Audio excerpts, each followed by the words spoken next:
Hello বন্ধুরা, আপনারা কেমন আছেন? আমি আশা করি আপনারা অনেক ভালো আছেন। আপনাদের জন্য শুধু বাংলা ব্লগ নিয়ে আজকে আমাদের পরীক্ষা ছিল কলেজে, যেটি আমাদের কলেজ থেকে 17 কিলোমিটার দূরে অবস্থিত। আমরা 4 বন্ধু এক্সাম দিয়ে বেরিয়ে পড়লাম মায়াপুরের উদ্দেশ্যে। এদিকে আমাদের নৌপথে স্রোতের প্রতিকূলের দিকে এক মনে ভেসে চলছে। হঠাৎ দেখতে পেলাম একদল ফরেনার এইচডি আল্ট্রা প্রো। সেই রূপের ঝলকে অন্ধকার হয়ে গেল আমার দুই নয়ন।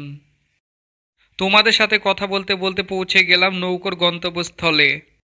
আর এদিকে বেরিয়ে গেল 10 টাকার ইঞ্জিন ভ্যান, মানে ট্রলার।